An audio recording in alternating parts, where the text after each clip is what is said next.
Bismillahirrahmanirrahim. Alhamdulillahirrabbilalamin. Wassalatu wassalamu ala rasulillah wa ala alihi wa sahbihi wa man tamasaka bisunatihi ila yaumiddin. Sa ngalan ng Diyos ang mapagpala ang mahabagin. Ang lahat ng papuri at pasasalamat ay tanging sa Panginoong Diyos lamang na siyang lumikha sa ating lahat at siya ang lumikha ng lahat ng bagay nakikita at hindi nakikita. Nawaya ang kapayapaan at ang pagpapala ng Panginoon ay mapasalahat ng kanyang mga sugo at propeta at gayon din sa lahat ng taong tumatahak sa tamang landas hanggang sa araw ng paghuhukom. Mga mahal na kapatid at mga mahal na kababayan, bilang pandaigdigang pagbati ng mga Muslim na siyang pagbati na ginamit ng lahat ng propeta ng Panginoong Diyos, sa muli binabati ko kayo ng Salamu Alaikum wa Rahmatullahi wa Barakatuh. Ibig sabihin, sumainyo ang kapayapaan, pagpapala at habag ng Diyos ang dakilang lumikha. Una sa lahat, ako ay lubos na nagpapasalamat sa Panginoon sa pagkakataon na ipinagkaloob niya at tayo ay nagkasama-sama ngayong gabi sa Estiraha Al Negra. Dalangin ko sa Panginoon, mga mahal na kapatid, na sana hindi lamang sa ibabaw ng lupa tayo nagkikita-kita, kundi higit sa lahat na sana hanggang sa kabilang buhay, sama tayong lahat sa paraiso na inaani at tinatamasa ang mga biyaya na kanyang ipinangangako sa lahat ng matatapat na sumusunod, sumusuko at tumatalima sa kanyang mga kautusan. So sa mga mahal kong kababayan, mga kapatid na naglalaro, sana naman huwag kayong magbigay ng ibang kulay. Huwag niyong ikaiinis o ikagagalit itong kaunting panahon na kinuha namin sa inyong oras. At katotohanan na tayong lahat actually ay nagsisikap para umunlad sa mundong ito, ngunit ang aming ipakiusap sa inyo, mga mahal na kapatid, na sana higit nating pagsikapan at paghandaan ang kabilang buhay sapagkat naroroon ang buhay na walang hanggan. Katotohanan, ang lahat ng mga players nag-iinsayo dahil gustong-gusto nilang manalo. Pero ang mahalaga, mga mahal na kapatid, ay ang mensahe na aming ibabahagi sa inyo na katotohanan, kung ito ay ating tanggapin at ipamuhay ng buong katapatan, ito ang magbibigay sa atin ng tunay na panalo at tunay na tagumpay sa kabilang buhay. So, para sa kaalaman ng lahat, kahit saang lugar ngayon dito sa mundo, marami sa mga kababayan natin ang nagmumuslim. Actually, every year lamang ako pumupunta rito dahil every 6 months ako ay nasa Pilipinas, 1 month rito, 6 months sa Pilipinas. At para sa kaalaman ng lahat ng mga mahal kong kapatid, napakaraming mga kababayan natin ang nagmumuslim. So, ang iba, kapag narinig na may Pilipinong nagmumuslim, sinasabi nila na nagpalit raw ng relihiyon o nagpabinyag sa pagkamuslim. Katulad ko na dating Kristiyano na nagmuslim, at kung kayo, mga mahal na kababayan, ay magmumuslim din, mali yung sasabihin ng iba na nagpalit tayo ng relihiyon. Ang dapat itawag ay mga balik Islam. Kaya sinasabi na balik Islam dahil kung pag-aralan ang kasaysayan ng buong Pilipinas, the whole Philippines was once a Muslim country. Na Christianize lamang ang Pilipinas nang tayo ay sakupin ng mga Kastila. Malinaw ang sinasabi sa kasaysayan na noong dumating ang mga Kastila na sumakop sa ating bansa, nasa pamumuno sila ni Miguel Lopez de Legazpi. Nang sila ay dumating sa Maynila, ang chieftain ng Maynila, si Raha Sulaiman, Muslim siya. Ang namuno sa Tondo, si Raha Lacandula, isa ring Muslim. Marami tayong mga Raha at mga dato. Siguro narinig ninyo si Raha Sulaiman, Raha Humabon, Raha Lacandula, Raha Matanda. Mayroon tayong Dato Puti, Dato Lapu-Lapu, Dato Sikatuna, Dato Sumakwil, Dato Paduhinog, Dato Dumalugdog, Dato Dumangsol, Dato Balinsula, Dato Paiburong. Lahat ng pangalang binanggit ko, mga kapatid, Muslim silang lahat at sila ang mga kilalang tao na namuno sa ating bansa nang dumating ang mga Kastila.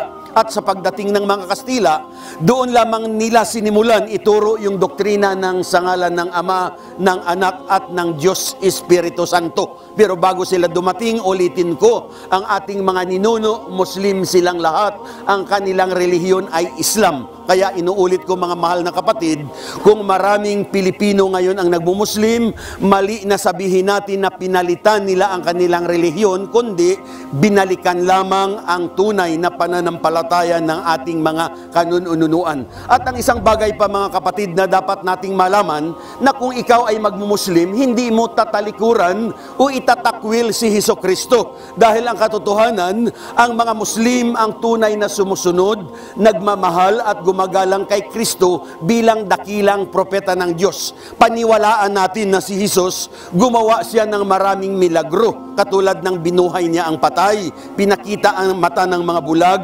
pinalakad niya ang mga pilay, pinagaling ang mga may kitong at marami pang ibang himala. Subalit, ang lahat ng yaon, hindi ni Kristo ginawa sa sariling kanya, kundi sa pahintulot lamang ng Diyos na nagsugo sa kanya. Dahil maging si Kristo, ang sabi niya sa Biblia, ang lahat ng ginagawa kong ito, hindi sa ganang akin, bagkus nagmula lamang sa Diyos na nagsugo sa akin.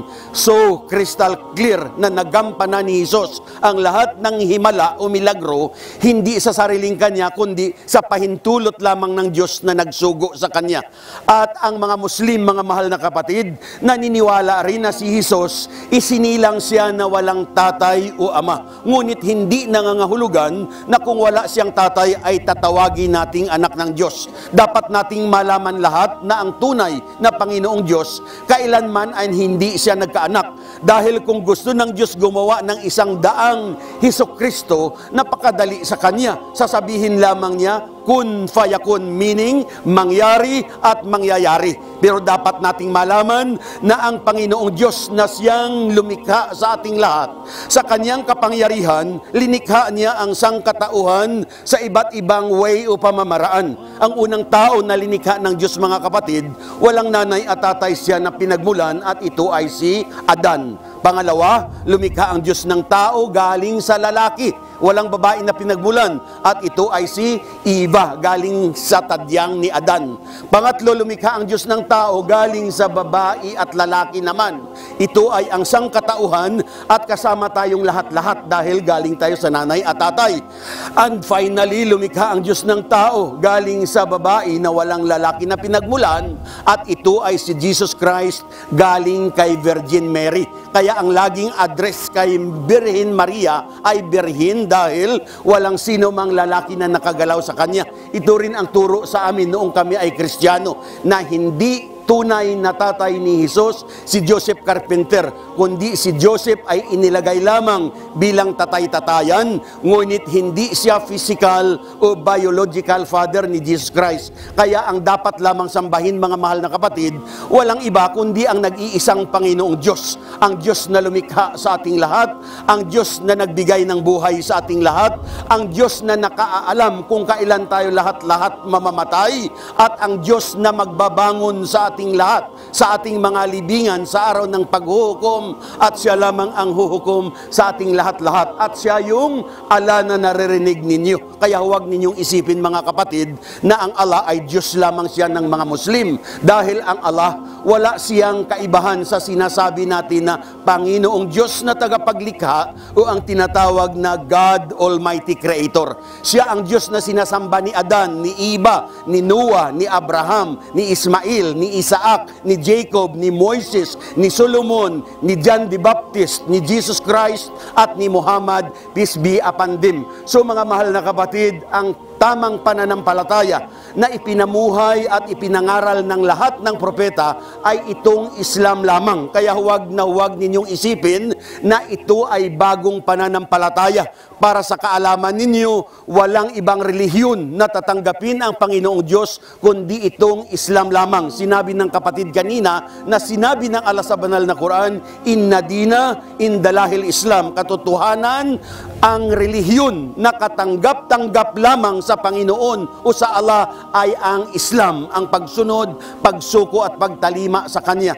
Dapat nating malaman, mga mahal na kapatid, lahat ng kasalanan na nagawa ng tao, mapapatawad ng Panginoong Diyos. Ang hindi lamang niya mapatawad na kasalanan ay yaong sumasamba ka maliban sa Kanya o idaan mo kung kani-kanino ang iyong pagsamba. Kaya inaanyayahan namin kayong lahat, mga mahal na kapatid, na magkaisa tayong lahat, magmahalan tayo, sumamba lamang sa tunay na Diyos na lumikha sa atin. Ngunit huwag nating sabihin, mga mahal na kapatid, na may relihiyon ka, naniniwala ka sa Diyos, nagdarasal ka, gumagawa ka ng mabuti ay tama na. Mga kapatid, please, mag-isip-isip tayong lahat. Siguraduhin natin na ang relihiyon na kinalalagyan natin ay relihiyon ito na galing mismo sa Panginoong Diyos. At kung may Diyos tayong sinasamba, siguraduhin natin, kapatid, na ang ating dinadasalan, siya mismo ang nagbigay buhay sa atin at siya ang lumikha ng lahat ng bagay na nakikita natin at hindi nakikita. At higit pa sa lahat, kung tayo ay nagdarasal, siguraduhin din natin na ang pamamaraan ng ating pagdarasal na aayon ito sa kagustuhan mismo ng Diyos at ayon sa itinuro at ginawa ng mga propeta. Ito ang dahilan kung bakit ipinadala ng Panginoon si Jesus, si Moises, si Abraham, si Noah, si Muhammad upang sila ang ating sundin, tularan at pamarisan dahil sila ang tamang daan tungo sa katotohanan at tunay na kaligtasan. Kaya mga mahal na kapatid, please, huwag nating ipagpaliban, huwag nating sabihin sa ating mga sarili na tsaka na lang, pag-aaralan ko muna. Dahil ang katotohanan, iisa lamang ang Diyos na lumikha sa ating lahat. At siya lang ang nakaalam kung kailan tayo babawian ng buhay. At siya lang ang huhukom sa ating lahat-lahat sa darating na araw ng paghuhukom. Kaya huwag nating sabihin later on kapag nag-exit ka na o kaya inabot ka ng senior citizen. Dahil ang katotohanan, kapatid, walang sino sa atin rito na hawak niya ang kanyang buhay. Dahil ang sabi ng Panginoon sa kanyang kapahayagan, wa ma tadri nafsun mada taksibu gada wa ma tadri nafsun bi ayyi ardin tamut. Ang kahulugan, sabi ng Diyos, walang sino sa inyo ang nakaalam kung ano ang mangyayari sa inyo bukas. At walang sino sa inyo ang nakaalam kung saang puok o lugar kayo mamamatay. Innallaha alimun kabir, tanging ang alalamang ang nakaalam ng lahat-lahat ng bagay. Mga magagandang pangyayari na magiging ihimplo natin, mga kapatid, na dapat nating pag-isip-isipan. Kaya mga mahal kong kapatid, huwag nating sabihin na tsaka na lang. Uulitin ko, tayong lahat nagsusumikap dahil pangarap natin ang umunlad. Pero please, mga mahal na kapatid, huwag nating kaligtaan na higit paghandaan ang kabilang buhay sapagkat naruroon ang buhay na walang hanggan. Gaano ka man kayaman, gaano ka kakapangyarihan, gaano ka katalino, gaano ka man kahusay mag-alaga ng kalusugan mo. Pero kung ang Diyos ang may takda na ikaw ay hanggang doon na lamang, mga mahal na kapatid, hindi assurance para humaba ang iyong buhay. Dapat nating tandaan, gaano ka man kahusay maglaro, gaano ka man kakisig, ang lahat ng ito ay galing lamang sa ating Panginoon at hindi natin alam kung kailan niya ito babawiin sa atin.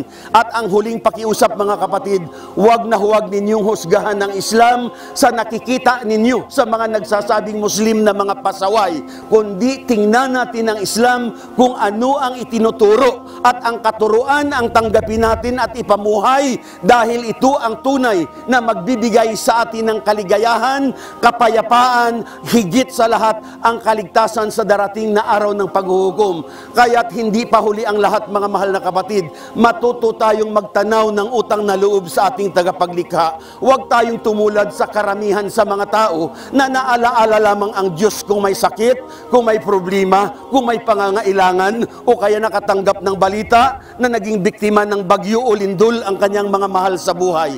Habang tayo nabubuhay, matuto tayong magpasalamat at magtanaw ng utang na loob sa ating tagapaglikha upang sa gayon anumang oras tayo bawian ng buhay, nakahanda tayong lahat na humarap sa Kanya. At ang pagbabalik sa Panginoon, walang maraming seremonya ito, mga mahal na kapatid. Ang kondisyon lamang, wala kang duda sa iyong sarili na ang sasambahin mo ay ang nag-iisang Diyos na tagapaglikha. At dapat nating malaman lahat na ang Islam hindi lamang ito relihiyon, kundi ito ay kumplitong patakaran ng buhay, panuntunan ng buhay. Tinuturuan tayo ng Islam kung paano sambahin ang Diyos, kung paano natin mahalin ang ating mga mahal sa buhay, lalong-lalo na ang ating mga magulang.